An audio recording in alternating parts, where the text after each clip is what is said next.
Šis sezonas yra 41 man trenerio karjerai, tai tikrai ir galiu pasakyti sąžiningai, nebuvo nei vienų metų, kad norėčiau kažką tai daryti kitą.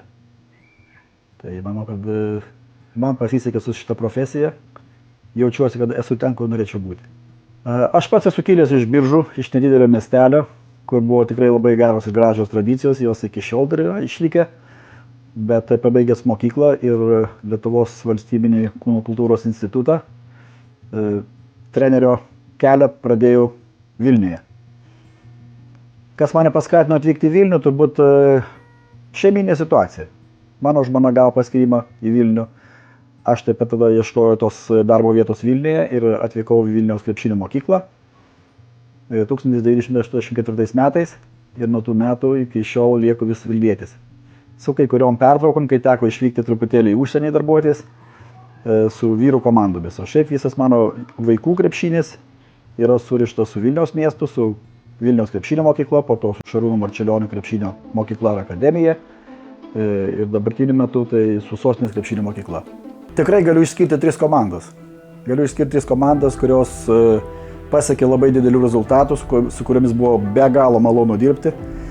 Tai mano auksinė karta, vaikinukai gimė 1982 metais, tai čia yra Simo Jasaičio karta, Sauliaus Kuzminsko karta, Mato Niparavičiaus karta. Su jais mes laimėjome visus Lietuvos čempionatus visų amžiaus grupių.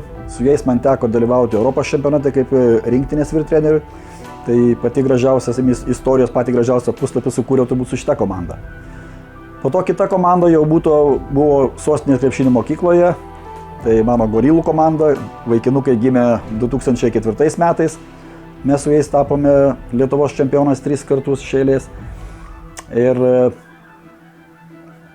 trečioji karta, tai yra ši karta mano tigrų komanda, kaip aš čia vadinu, dėl to, kad mes esame visi tigrai pagal zodiaką. Tai 2010 metų karta, su kuriais dirbu iki šiol.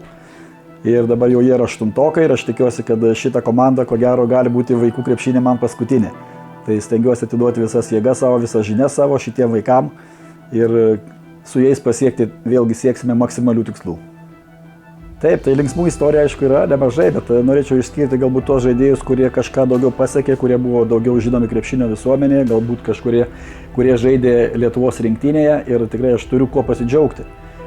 Man kaip treneriui teko prisidėti prie tokių žaidėjų kaip Simas Jasaitis, Saulius Kuzminskas, Matas Niparavičius, Martynas Gecevičius išauginimo ir labai džiaugiuosi jų pasiekimais. Tai kalbant apie Saulių Kuzminską, tai mes buvom pažįstami su jo tėveliais. Dar kai jis dar nebuvo mokyklinukas, dar žalinukas buvo. Ir tas kelias prasidėjo taip, kad teko įkalbinėti tėvus, kad leisti nors į krepšinį, nors mama pati buvo kibirkšties žaidėja, tėtis buvo stalo teniso sporto meistras. Ir teko nemažai kalbinėti dėl to, kad tėvai buvo nusprendę leisti į dainavimą.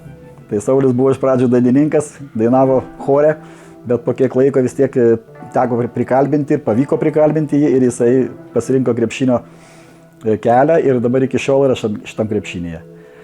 Simas Jasaitis vėlgi labai spalvinga asmenybė su Lietuvos rinktine. 2010 metais jisai tapo pasaulio bronzos medalio laimėtoju. Tai buvo labai įdomus kaip vaikas, kurio teko kartais ieškoti, netgi kad ateitų į treniruotės. Vaikščiojom po gatvės, ieškojom, kur tas vaikas dingęs, o tas vaikas yra vaikų darželėje su vaikais žaidžia krepšinį. Va, ir kiti žaidėjai, Martynas Gecevičius, tai buvo tokias istorijas su juo, kai atėjo į 1 klasę pas mane į Šarūno Marčiulionio krepšinio mokyklą, jis nebuvo priimtas į krepšinį, nes nepraėjo testavimo, buvo truputėlį, sakykime taip, apkūnus vaikas, nesisekė jam prabėgti gerai, nesisekė jam labai toli nušokti ir po tais metais nepateko į komandą, bet jisai buvo matęs labai užsispyręs ir tėveliai buvo labai irgi motyvuoti ir norėjo, kad jis patektų į krepšinio mokyklą šitą. Tai po metų laiko jis atėjęs jau lenkė visus savo bendraamžius ir nuo to laiko jis tapo komandos lyderiu ir tą lyderystę jis išlaiko, aš manau, iki šių dienų.